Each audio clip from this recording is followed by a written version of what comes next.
Yeah, what it is. So before we start, I just want to start off by first saying that there's absolutely no gore, violence, substances, hate speech, or anything else of the nature during the commission of this video. And if you don't know, this is your man's reporting to you live from the back of the classroom, Petty Murphy, aka MAGA Boy, doing what I do best, and that is the world's most illustrious propaganda pimping. If anything you see during the course of this video resonates, by all means, like, comment, subscribe, and share. Thank you, and have a wonderful day. Whites who are trying to solve the problem, but you never see them going under the label of liberals. That white person that you see calling himself a liberal is the most dangerous thing in the entire Western Hemisphere. He's the most deceitful. He's like a fox, and a fox is always more dangerous in the forest than the wolf. You can see the wolf coming.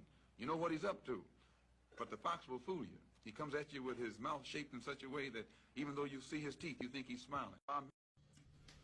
Yeah. Grand Rising. On this beautiful first day of the week, because you know when it was all created, first thing the Most High said was, let there be light, and the sun was created. This is why Sunday's the first day of the week, Saturday's the Sabbath. But anyways, like I said early this morning, about 2 o'clock, I went to see Sinners last night, and there's gonna be a slight spoiler in what I'm about to say. So if you ain't seen it, you might not want to pay attention to what I'm about to say. It ain't nothing crazy, but it's a slight spoiler. That being said, right? As I was watching that joint, I'm not even gonna hold you, right?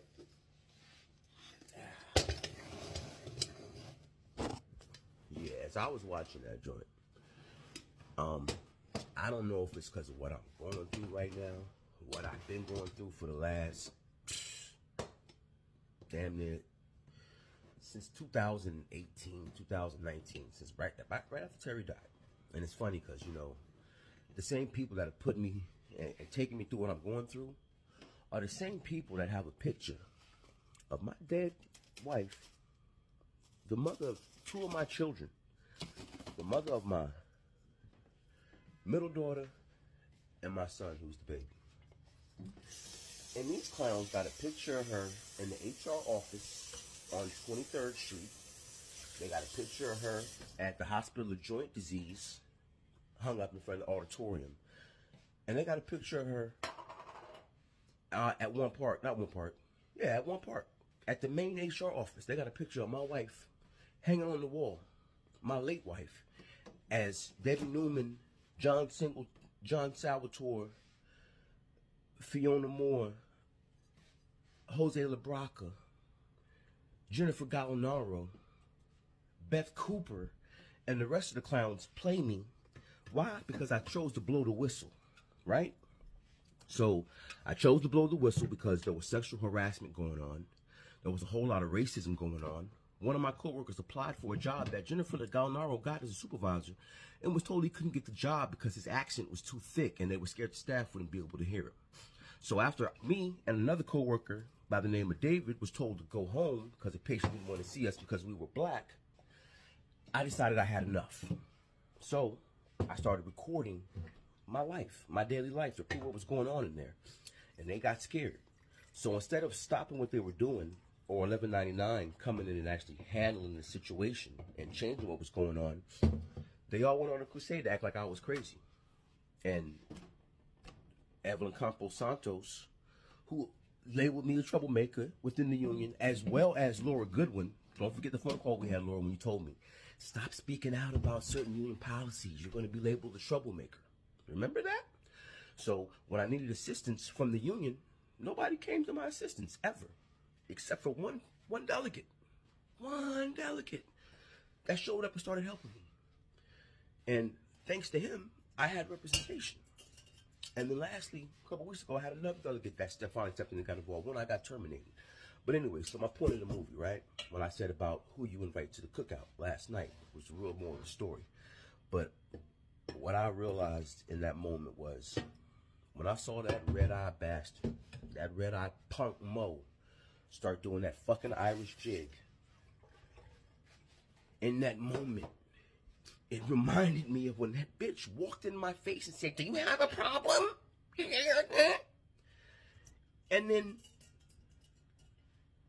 Debbie Newman turns around and says that, oh no, it was the staff that said you walked in her face, even though I recorded everything. And that's why I said what I said. Stop inviting these motherfuckers to the cookout, because they act like they're your friends. And if you ain't listened, Malcolm X told us the most dangerous thing in the Western Hemisphere is a white person that calls themselves liberal, because they act like they're your friend, but they not. They're here purely for infiltration. So y'all better start picking up. Pardon me. Sorry about that. Y'all better start picking up what these people are putting down and actually listening to what's being shown and said to you, and stop living in these far fantasy lands. Because if not, what's going to end up happening is we're going to end up losing everything. And I mean everything. Y'all think this shit is a game, and it's not a game. And let me tell you something else that I've also learned. We the one group that don't listen.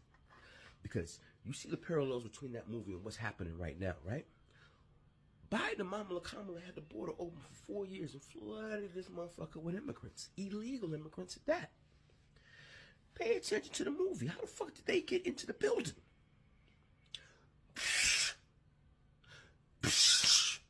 Exactly. And then you got the ones that pass. It's the women, but the ones that pass, that run in them circles, but we allow them because they were around when we was younger and all this shit. No, nah. I'm telling you. Go look at the numbers. Matter of fact, I'm gonna actually post this shit up. There was a short film that was made by the United States Department of Commerce in 1954 called How to Sell to a Negro. And according to their numbers, in 1954, 1 in 3 black families owned their houses and the property that the house was on. And that was 2025. Go look up what the numbers are now. So you tell me how in 1954, foundational black Americans, 1 in 3 families owned their houses and their lands. According to the United States Department of Commerce, we actually held so much capital back then that they made a movie showing other whites how to sell to us, right? So integration had nothing to do about equal rights. It had nothing to do about equal treatment. It had nothing to do about affirmative action, kumbaya, love fest. It had everything to do with commerce. They wanted that motherfucking $15 trillion. Cause see, the GDP of foundational black Americans is in the trillions. I've shown you that before. Whereas the largest country, the highest GDP on the whole continent of Africa is South Africa at 403 billion. So everybody basically is living off of our misuse of our resources, our ignorance of history, our ignorance of world history, this country's history, and our own actual history, our incorrect spiritual practices. To see, when I was raised, and you know, like they said in WatchCon, right? And, like Malcolm X's, Martin Luther King's granddaughter said, right? We was raised to do what grandma and them showed us.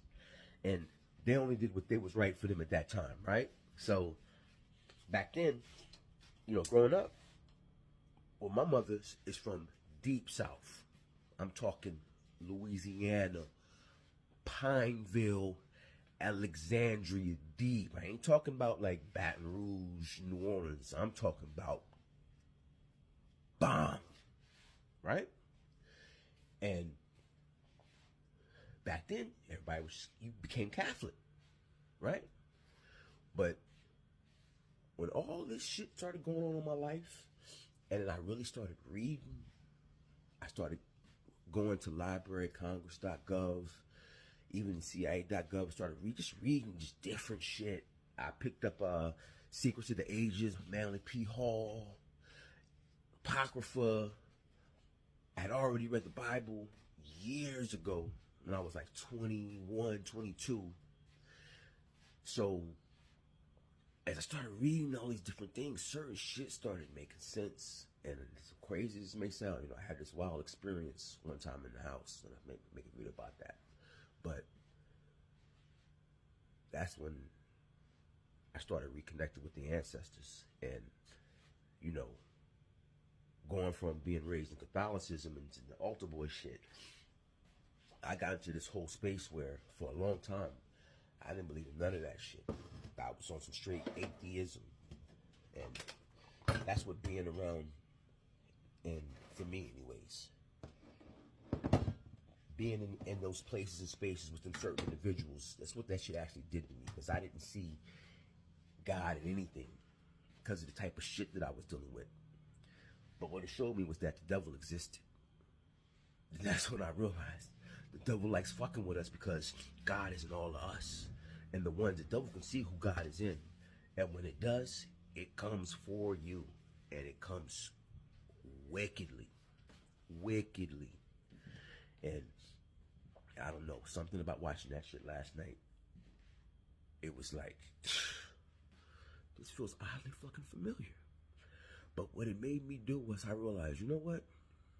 Now that I got time on my hands, just like he exposed the blood-sucking vampires that do really exist, I'm going to expose the blood-sucking vampires at NYU at 11.99.